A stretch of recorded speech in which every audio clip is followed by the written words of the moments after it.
It began with a quiet evening and a man behind the wheel of an old, rumbling pickup truck, worn tires humming along the pavement of a neighborhood that wasn't his own, but wasn't unfamiliar either. Daniel Carter knew this street like the creases on his weathered hands.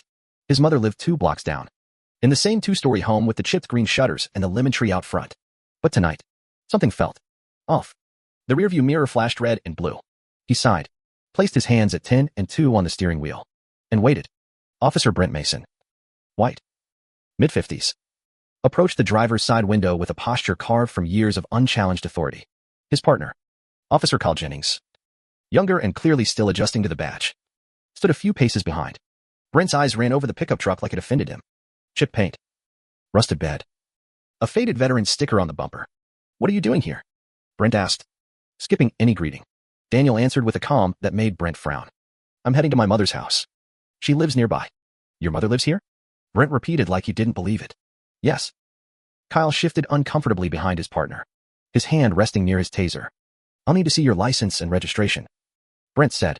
Daniel nodded slowly. "License is in my back pocket. Registration's in the glove box. May I reach for them?" Brent gave a terse nod. Daniel moved carefully, deliberately, offering both documents without a word. Brent glanced at the ID and read aloud. "Daniel Carter. What do you do for a living?" "Mr. Carter? I run a tech consulting firm." Brent snorted. "Sure you do." Daniel didn't react. He'd heard it before, the disbelief that a black man in an old truck could be anything other than trouble. "Step out of the vehicle," Brent said abruptly. "Is there a reason?" Daniel asked, still calm. "No." Daniel complied, stepping out slowly, keeping his movements visible. Brent began circling the truck. "You mind if we take a look inside?" "I do. Not without probable cause or a warrant." Brent's jaw tightened. "Refusing a search?" "Exercising my rights." Tension thickened. Kyle looked over, clearly uneasy, but silent. Brent stepped closer. "You think you're smarter than me?" Daniel didn't answer. Brent grabbed his arm and turned him toward the truck. "Hands on the hood." Daniel complied, palms against the cool metal. "Are you sure this is the path you want to take?" he asked softly. Brent's grip tightened. "I don't take advice from criminals." "I'm not a criminal," Daniel said, "but you may want to call your supervisor." Brent laughed. "Is that a threat?" "No," Daniel replied. "That's a courtesy." Just then, Brent's radio crackled. Dispatch broke in with urgency. "Unit 9. Supervisor requesting immediate status on Daniel Carter. Respond now." Kyle grabbed his mic. "Unit 9. Subject detained during vehicle check. No issues." Silence. "Then, release him immediately. Subject is clear. Supervisor en route." Brent paled. Daniel turned his head slightly. "I tried to warn you." A black SUV pulled up. A woman in plain clothes stepped out. Badge clipped to her belt. "Officers," she called, voice sharp. "This stop is over. Hand back Mr. Carter's documents. Now." Brent stared, confused. "Who the hell are you?" She held up her credentials. "Federal agent. Department of Homeland Security. Mr. Carter is a federal consultant on contract with us, currently assisting in a classified investigation." Brent's mouth opened and closed. Kyle stepped back. Daniel took his license and registration, gave the agent a nod, and walked back to his truck without another word. That night, back home, Daniel sat at his kitchen table, sipping black coffee while his laptop flickered with data streams. The stop hadn't been a coincidence. His software, a custom-built algorithm that flagged abuse patterns in law enforcement, had tracked hundreds of suspicious traffic stops in the area. Black drivers were disproportionately targeted, and 2 names popped up again and again: Sergeant Brent Mason and Officer Kyle Jennings. But that wasn't all. The stops were often linked to civil asset forfeiture cases, property seized without convictions, money that vanished into training programs and equipment upgrades on paper but, in reality, had no traceable destination. A shell nonprofit called Forward Pathways appeared repeatedly. Daniel clicked a folder marked Falcon. Dozens of spreadsheets opened. Names, routes, timestamps. He'd suspected something large. Now, he had proof. A text lit up his screen. "Agent Elena Ruiz. Your report is validated. DOJ initiating formal review. Expect resistance." He replied, "Understood. I'm ready." Across town, Brent slammed a file onto his desk. Kyle sat across from him, fidgeting. "You told me it was a routine stop." Brent barked.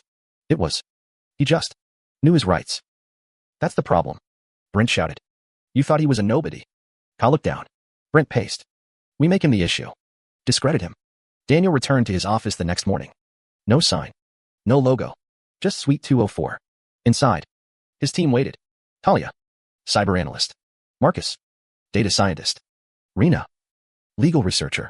We reviewed the footage. Talia said. They violated protocol. Marcus added. We've also traced forward pathways. It's fake. A laundering front. Daniel nodded. Good. Now we bait them. They think they choose targets. Let's let them choose wrong again. That evening, he visited his mother. She hugged him like always. Why that face? Which face? The one that says you're walking into fire. Daniel smiled. The fire's already here. Meanwhile, Brent met with a reporter. He's a fraud. Brent insisted. Check his past. Stir the pot. But within hours of the smear article's release, community voices roared back. Daniel's former students, church leaders, small business owners each told stories. He taught my son to code.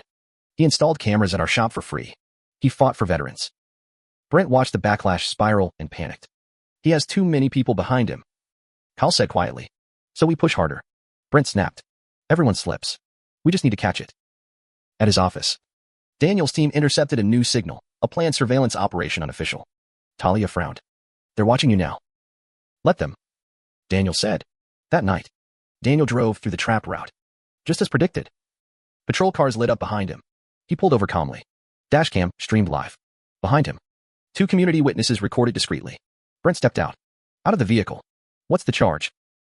We'll discuss that later. Daniel complied. Then more headlights arrived. Agent Ruiz exited with DOJ staff and media. This stop is illegal, she declared. Step back. Brent froze. Cameras rolled. By morning, the story broke wide. Federal consultant harassed during illegal stop. Daniel's name was everywhere. But for him, it wasn't about fame. It was momentum. Talia slammed another report on the table.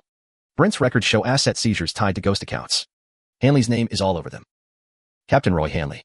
The route was deeper. Daniel reviewed everything. Emails. Signatures. Payouts. They built a system. He whispered. On silence. At police HQ. Hanley barked orders. Shut it down. Burn what you must. But it was too late. Daniel's team prepared a press conference. Talia held up a board. Falcon files exposed. Daniel spoke calmly. This is not anti-police. This is pro-accountability. When asked if he feared backlash, he replied, if I did, I'd have stopped long ago. That night, Hanley made a final call. Get someone who can fix this. But no one answered. Next day, Sandra Mills from City Finance came forward. I found the trail, she said to Agent Ruiz and Daniel. Millions stolen. Fake nonprofits owned by Hanley's family. She handed over documents. DOJ prepared charges. Daniel's team didn't stop. They rallied leaders, victims, former officers. Together, they formed the Community Alliance for Transparency and Reform. At the launch event, Daniel addressed the crowd.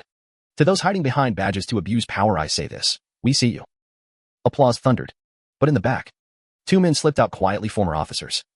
Furious. That night, as Daniel and Talia drove home, a black SUV followed them. It blocked their path. 2 men exited. One with a baton. Daniel stepped out. You ruined our lives. One man snarled. No, Daniel said. Your choices did. Before they could strike, lights flared. Agents swarmed. The men were arrested. You stayed calm. Ruiz said. They were always going to come. Better now than later. Final headlines roared. DOJ cracks civil asset scandal. Corrupt officers arrested. At City Hall, Hanley watched his world collapse. More arrests followed.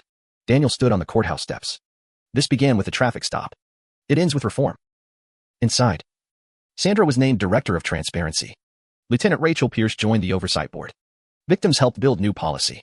Daniel never took a title. He didn't need one. He remained the outside force. Watching. Guiding. Then came a letter. You inspired me. I'm starting a fight in my town. Daniel smiled. The ripple had begun. Late that night, under city lights, he whispered words that had defined his path. Never underestimate anyone.